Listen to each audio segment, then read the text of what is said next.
Amém? Pode se sentar.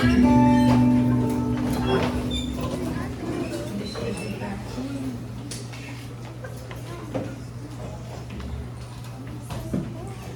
Tudo bem com vocês?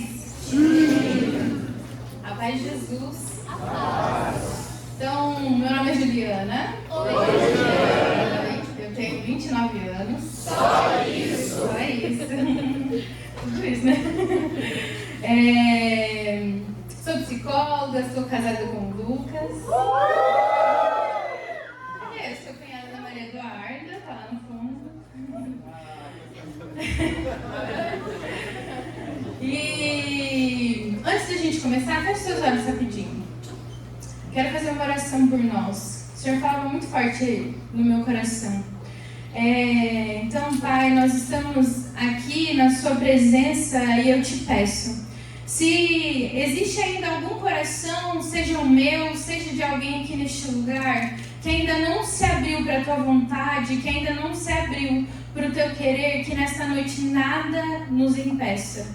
Que caia por terra neste momento, Senhor, todas as coisas que estejam nos distraindo, todas as coisas que estejam nos preocupando, todas as coisas que estejam nos privando da graça de estar na Sua presença. E que nesta noite nós possamos, Jesus, verdadeiramente abrir o nosso coração imenso, e deixar com que o Senhor habite lá. Amém? E um pouco disso era o que o Senhor falava nos nossos corações, de que muitas vezes nós temos nos preocupado com muitas coisas e com o tempo das coisas, em que a nossa vida esteja perfeita, esteja alinhada, para que nós verdadeiramente nos entreguemos ou entreguemos determinada área para o Senhor. Mas o convite do Senhor é justamente o contrário, para que nós entreguemos a nossa vida hoje, para que nós entreguemos o nosso coração, para que nós abramos a nossa vida e o nosso coração hoje, para que as coisas possam sim vir a se alinhar e ser como o Senhor deseja. E enquanto me passaram essa emoção assim, o Senhor falava muito forte no meu coração, de que se eu tivesse esperado para que a minha vida estivesse toda certinha, eu não estava aqui hoje, Eu entrei no grupo de oração há 10 anos atrás. Eu tinha muitos sonhos. Eu tinha o sonho de passar no vestibular, eu tinha o sonho de me casar, eu tinha o sonho de ser uma profissional, de ser psicóloga, eu tinha o sonho de ter filhos, e todos esses sonhos ainda estão aqui. E alguns deles se realizaram já. Mas se eu tivesse esperado, ou seja, alguns deles ainda não se realizou, eu não estaria aqui. E essa é a vontade de Deus para a nossa vida, de que nós não esperemos a condição perfeita, de que nós não esperemos que tudo esteja alinhado na nossa vida, de que tudo esteja alinhado no nosso coração, de que nós tenhamos a certeza do amanhã para que nós entreguemos a nossa vida. Ele pede para que nós demos um passo anterior, para que nós entreguemos a nossa vida e aí sim as coisas iriam se alinhar. Mas para a gente entender isso, queria que vocês pegassem a sua palavra lá no Evangelho de São Lucas, no capítulo 10,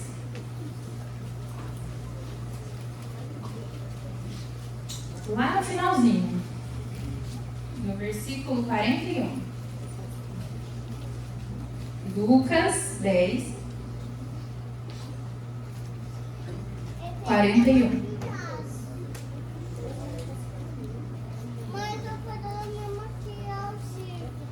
Amém? Então vamos lá. Estando em viagem, entrou num povoado e certa mulher chamada Marta recebeu-o em sua casa. E sua irmã, chamada Maria, ficou sentada aos pés do Senhor, escutando-lhe a palavra. Marta estava ocupada pelo serviço. Parando por fim, disse: Senhor, a ti não importa que a minha irmã me deixe assim sozinha a fazer todo o serviço? Disse-lhe, pois, que me ajude.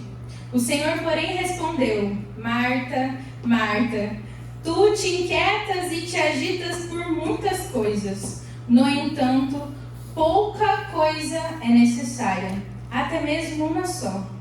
Maria, com efeito, escolheu a melhor parte, que não lhe será tirada. Amém? E nessa palavra, temos 3 pontos aqui a observar. Primeiro, tinham 2 irmãs, né? Deixa eu contextualizar. Marta e Maria.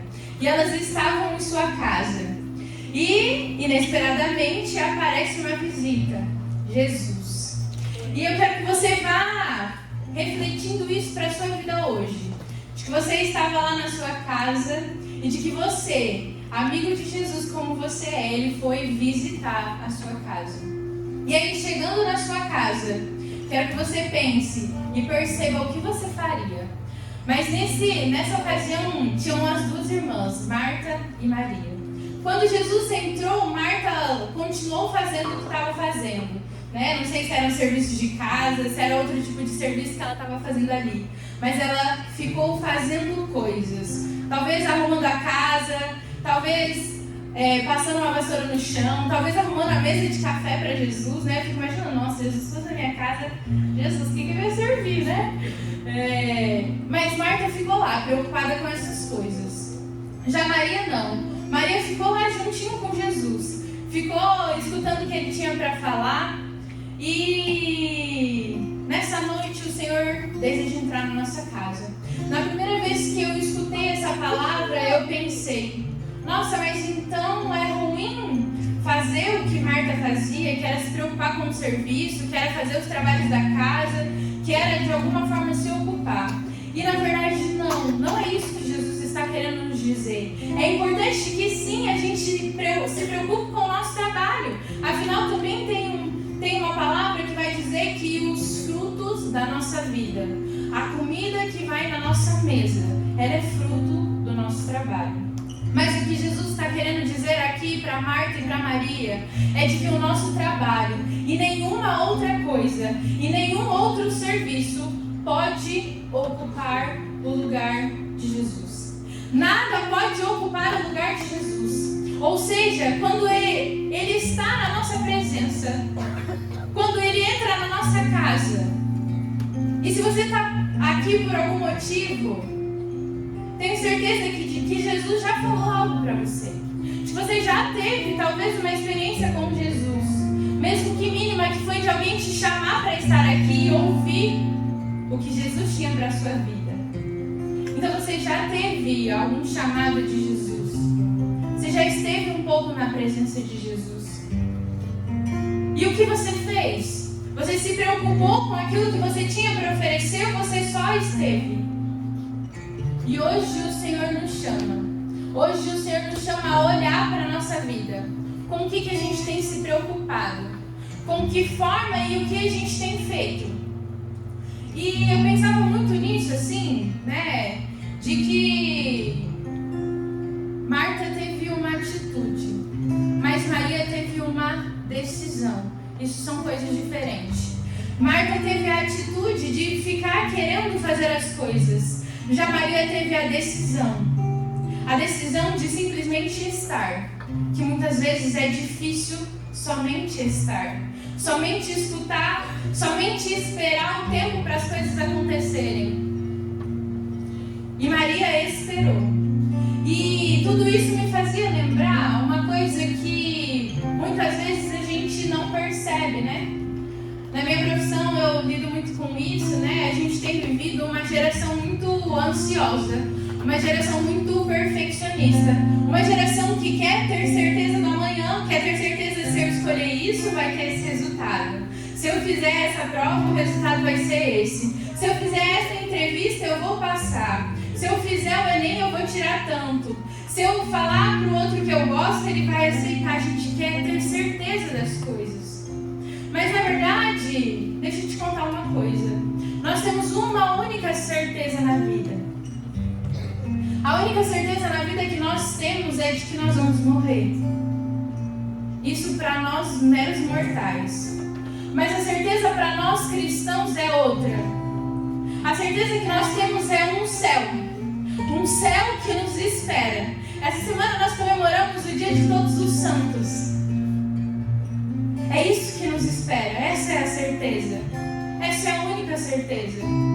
Só que essa certeza é a mesma certeza de que quando nós, não sei se vocês aí já jogaram, né, sei lá, um bingo, ou compraram a rifa do grupo de oração, não é verdade? Vocês queriam ter a certeza que vocês iam ganhar, não é? Para saber se vocês iam estar investindo bem o dinheiro. Mas a certeza do céu é um bilhete que a gente ainda não teve acesso. Mas que dependendo do que a gente fizer, de como a gente viver, do que a gente gastar o nosso tempo, do que a gente gastar a nossa vida, esse bilhete vai chegar para nós. Esse bilhete vai chegar na nossa vida. E a gente vai poder contemplar as glórias de Deus.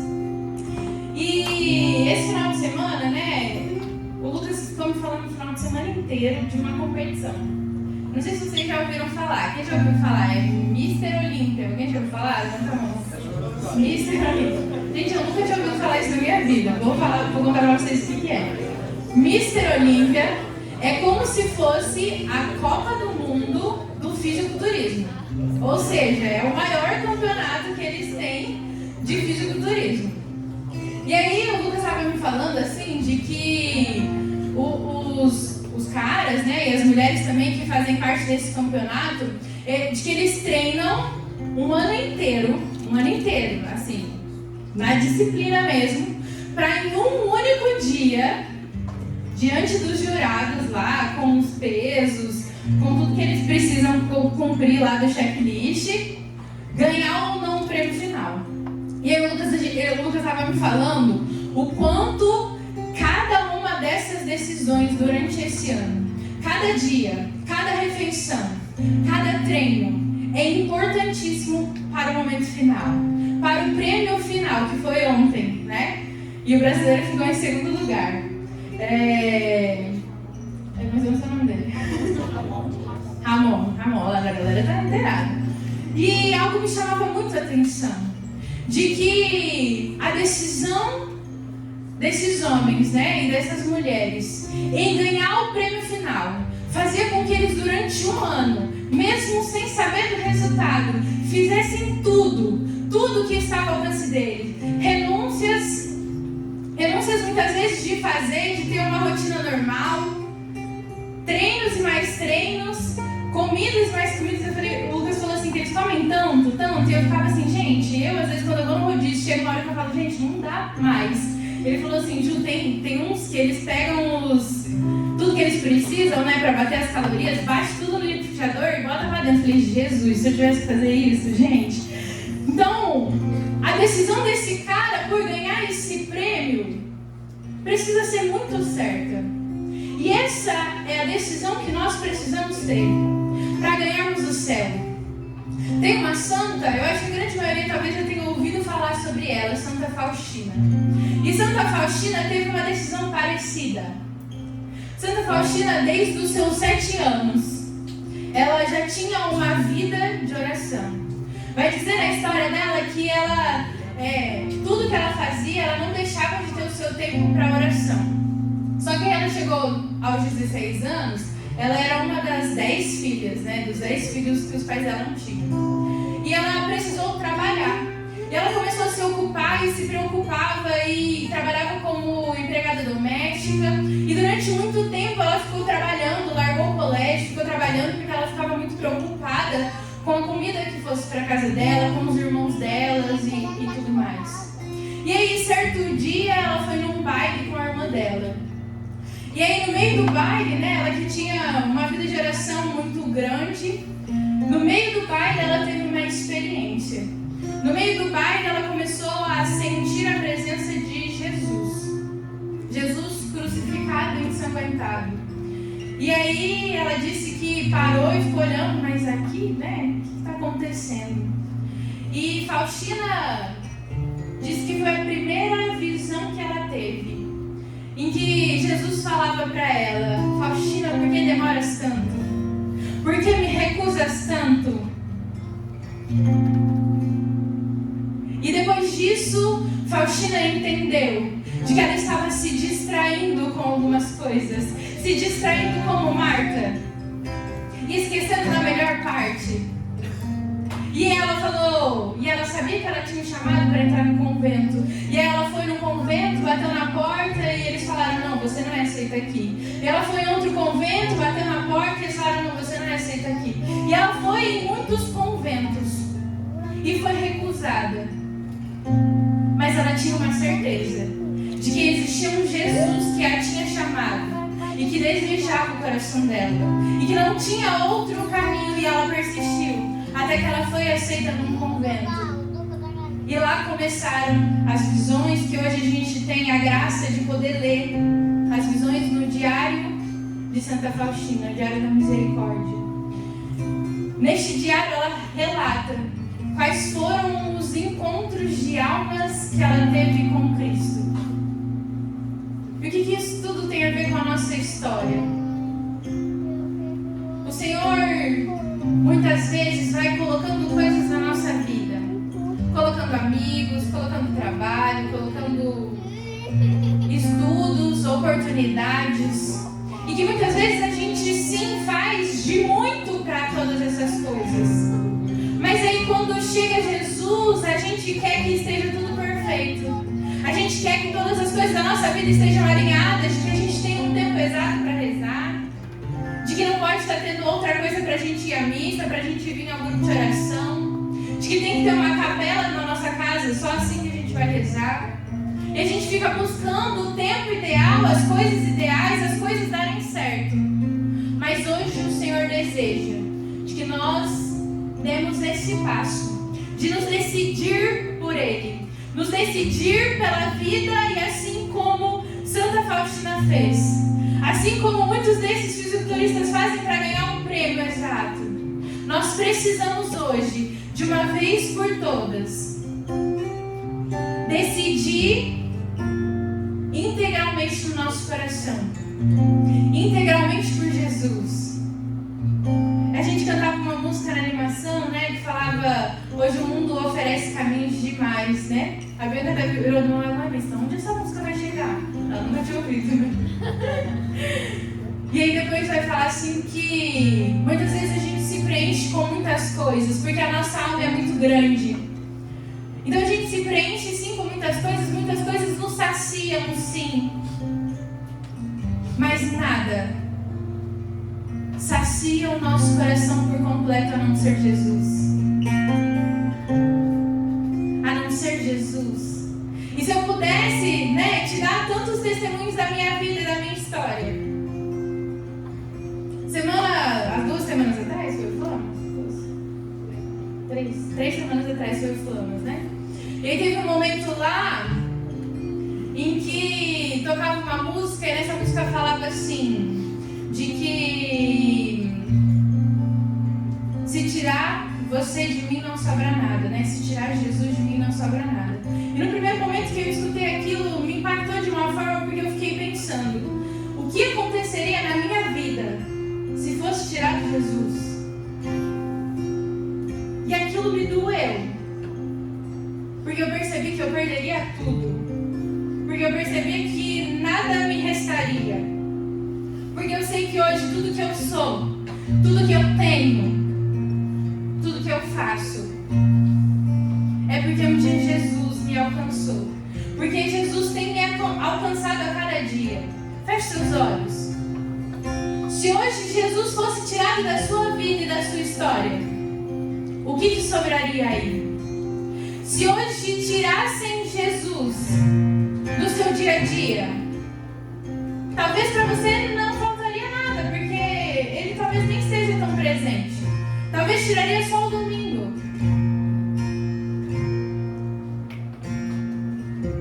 Mas hoje o Senhor deseja de que nós relembremos e de que nós nos coloquemos à sua disposição, de que nós abramos de verdade, para que não só a nossa vida, mas para que tudo na nossa vida, para que o tempo, para que o passado, para que o presente, para que o futuro seja o querer de Jesus para nós. Que você possa ir pensando aí na vida. Tudo que um dia Deus prometeu para você. Tudo que um dia Deus falou com você.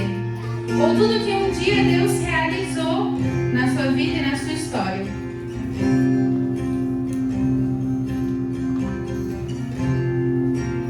Que você possa nessa noite, assim como Santa Faustina, assim como muitos da nossa igreja, assim como Paulo se decidiu por Jesus e converteu muitas outras pessoas, assim como os apóstolos, assim como muitos santos deram tudo para Jesus e hoje contemplam tudo no céu. Que você possa dar o seu tudo. Que você possa ir levantando aí do seu lugar e começar aí dizendo: Jesus, eu quero abrir. Eu quero abrir o meu coração e a minha casa, para que se até hoje eu não